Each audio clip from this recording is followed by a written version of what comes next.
So the Dean Smith talk has gone quiet this week. Thought that was going to happen. Might still happen. But all throughout the weekend and over the course of the end of last week, more managers were linked with the Sheffield Wednesday position. The former Watford manager, Munoz is his name? I can't pronounce that. I apologise. He's one that's linked. We might talk about him in a little while, but not in this video because this video is brand new today. There is a new link that is apparently, again, in contention for the Sheffield Wednesday job, and that is Jess Thorup. I will take this from Football Insider, who say the following. Former FC Copenhagen boss Jess Thorup has emerged as a contender for the vacant Sheffield Wednesday manager's job, sources have told Football Insider. The 53-year-old, who's been out of work since leaving FC Copenhagen in September, has been added to Wednesday's shortlist of candidates. Now, I'm not going to use too much more from this article. Let's talk about everything I could pull up on this manager. And let's gauge how we as a fan base, or from a neutral perspective, if you are watching from that, would think about this as a move for Sheffield Wednesday, because we are aware Sheffield Wednesday aren't afraid of a relatively unknown name in English football to be appointed as the manager. Please not him again. So Jess Thorup is, in terms of tactics and formations, probably a little bit more flexible, maybe. If you read into his stats, he plays with that 4-2-3-1 that we've mentioned previously that favours attacking football, but he's also equally used the 4-4-2, which I think in English football would be quite useful, actually, being able to revert to that 4-4-2. So looking at his time with Copenhagen, it's more of a case of we saw it under Darren Moore, compacting a fullback into that back three, but only in certain build-up play.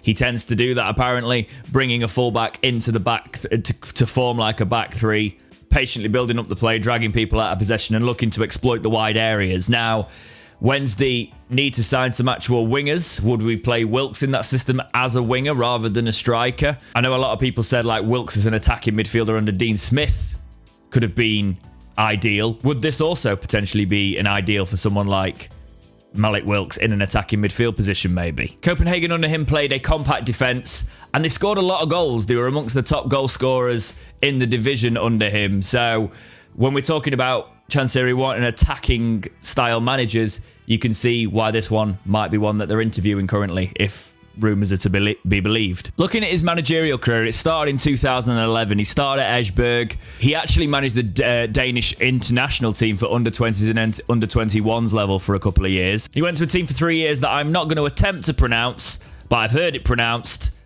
and I probably should be able to pronounce this with the amount I talk about football, but here you go.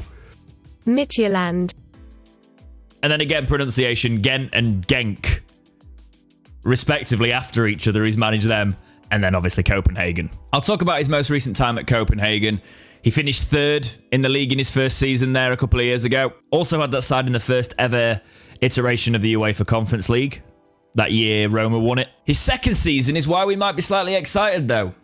They won the league under him.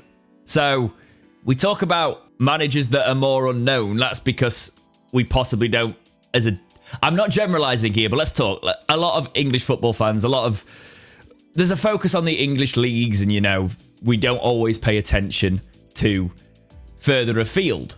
But he's clearly been doing very, very well at Copenhagen. But after winning the league in the 21-22 season, they started poorly the following season. And it was one of those things where I think we've had this as a Wednesday fan base. You have a high with a manager and then the next season goes a little bit rocky. That's what happened at the start and they sacked him in September 2022 and he hasn't managed since. So there is obviously slight cause for concern there, pretty much a full season out of the game. So it would be an interesting one to see if Wednesday was a project that he would be coming back into the game with, and it's a different challenge. Now, some people are absolutely obsessed with win ratio, so I feel like that's important to talk about. We'll go over them. When he was the caretaker at Esbjerg, he had a 33% win ratio, but that was 3 games, okay? He won 1, drew 1, and lost none. When he became their manager for 2 years, he had a 55% win ratio. Not too bad. That's across 84 games. Scoring a lot of goals, by the way, across those 2 seasons. 140 goals. The Denmark under-21s, 57% win ratio, 23 games for them. FC Midtjylland for 3 years between 2015 and 2018, 56% in 165 games. Higher 50s. These win ratios are higher than we've seen, but you talk about levels. When people were bashing Dean Smith's win ratio a little bit when we were talking about him, it was in the Premier League. There is a slight difference, but this is nothing to knock. It's worth mentioning if you want to see goals, that Midtjylland's team scored 321. 195 conceded as well, so it was a good ratio. 126 to be exact. Plus 126 across 3 seasons.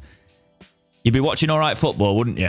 Gent was 48%, 82 games. He only played 5 games at Genk following that, but it was a 60% win ratio, so not bad for 5 games. Didn't lose there as well, so he was invincible. 3 wins, 2 draws. Copenhagen, so the place he got sacked, he finished with a win ratio of 56%. That was in 88 games, 165 goals scored there, again with a positive goal difference of plus 62 because they only conceded 103. So you're talking about a manager that can set teams up to score goals with the right players. I think that's probably what you want at Wednesday. Obviously, this is another one that I'll talk about in much more detail, and we'll do a big video and a big breakdown if we do sign him. But a manager that's won the Danish league, played the likes of Man United, beating him in one of the legs in the Europa League. He's managed with big expectations. Would he want a project here? He does seem to be a manager that has looked at certain opportunities and asked for clubs to terminate his contract, for example, when he went to Copenhagen there. So there is that sort of, he has seen other opportunities elsewhere in the past. Would Wednesday be a stepping stone for him, or would it be somebody to come in and have a project to build? I know a lot of people were against Gerrard, saying if he came to Wednesday, it'd be Gerrard, Sheffield Wednesday, and he'd just be treating it as a stepping stone. Would this be a manager that treated it that way, or would it be a manager that could come here and build a project? But for right now, the players are already back in for pre-season. We need a manager in, and we need to know we're on the right path for the season. Looking at it early on, I don't think this would be a bad shout. There's a lot of names in there, though. I'm still leaning towards Dean Smith, but let me know who your front runner is in the comments. Been really good to chat with you all about the manager speculation. Hopefully, I won't have too much to talk about soon because it'll all be not speculation and something will get confirmed.